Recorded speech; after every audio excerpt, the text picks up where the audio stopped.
Good morning and happy Father's Day to all the fathers here. My name's DeGenova.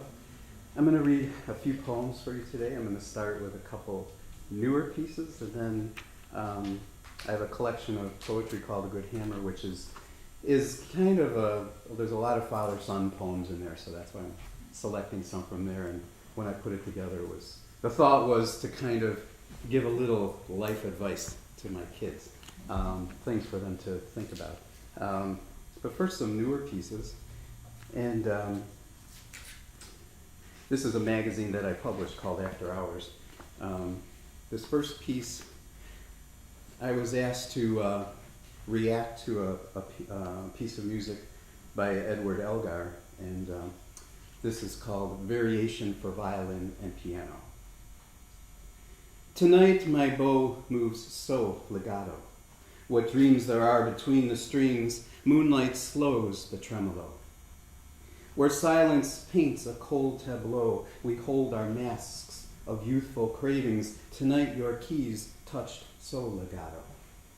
We've let go the gold and rainbow, the morning cries and midnight ravings. In moonlight slowly the tremolo.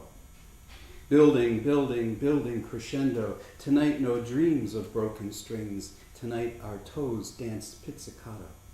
1, 2, 3, 1, 2, 3, 1, 1. There we go there, then we go there. Hand in hand, without vibrato. 1 and 2 and 3, the languid savoring. In moonlight slow, the arpeggio. Despite our score marked doloroso, together still, ivory touch and subtle flavorings. Tonight my bow moves pure legato. In moonlight gone, our tremolo. Between the strings, our dreams. We drop our masks, our midnight ravings. Tonight our hips sway so legato. 1 and 2 and 3, still savory.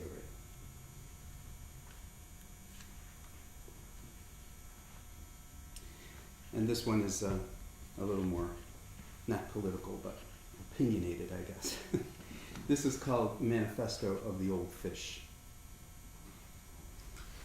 I prefer the factory cafeteria, tortillas warming in microwaves, the aroma of homes, the musical vowels, pásame la salsa. The assemblers and packers and shippers laughing at rest, their full meals unpacked and arranged in front of them. Here I read books with titles like Night or Dream Songs or Poems by Elizabeth Bishop. Away from my seat at the conference table, where metaphors are flattened by consensus, where I am a different class of worker. Working stiffs all, we start at 8 a.m. every day. I prefer the factory cafeteria. Today, as yesterday, I am just that old fish with 5 hooks stuck in my lower lip, those misplaced service pins, broken fishing lines hanging like a wisdom beard, a gray soul patch that proclaims I am some shape of veteran, a little off balance maybe, hiding guilt under chistes punzantes, cynicism at the coffee machine. I prefer the factory cafeteria, but spend my day at the executive conference table, rewriting the employee handbook as if it were a manifesto, as if to define any meaning at all.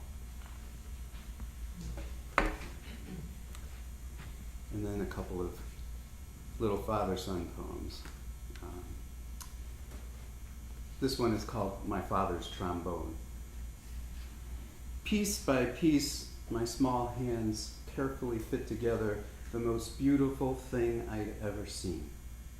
Resurrecting gold from an odd black case tucked behind dusty boxes in the storage shed. I could see me in the flared bell, puffed cheeks drowning in the huge mouthpiece. I wanted desperately to get sound out of that wonderful horn. He saw me and smiled a smile I didn't understand then. I saw him play it only once, down in the basement. From the top of the stairs, crouching, hiding as if I'd sneaked past an usher, I heard the song, the dulling brass, the mildewed case. In this next poem, I was at a writing workshop at Naropa University. There's a workshop called the the Jack Kerouac School of Disembodied Poetics. And Naropa is a Buddhist university, so of course we were very in touch with mindfulness that week in our writing. So this one is kind of advice to everybody, but especially my sons. It's called Dr. Seuss Mindfulness.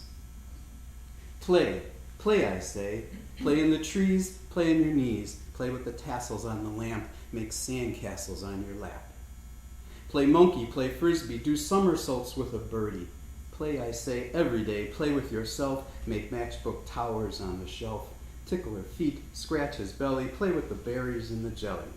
Play with your toes, not the tail of your shirt, play with your hair, no one will care. Sit on your flip-flops, squirt the ketchup, roll down a hill to get dizzy, get fizzy, be whizzy, say Lizzie, twirl your dress.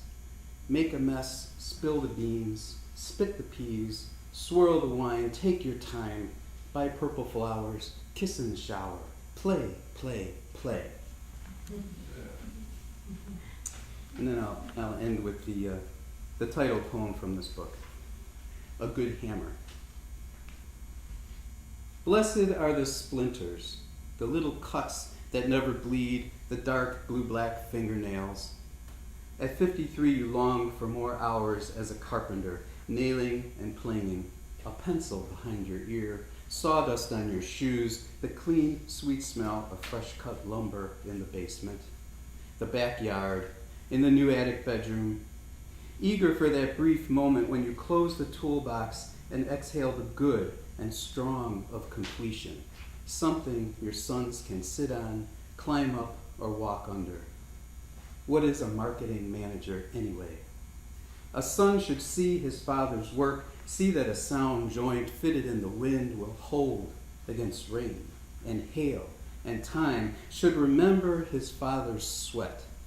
Learn the only tool he needs, finally, is a good hammer, love he can hold in his hand.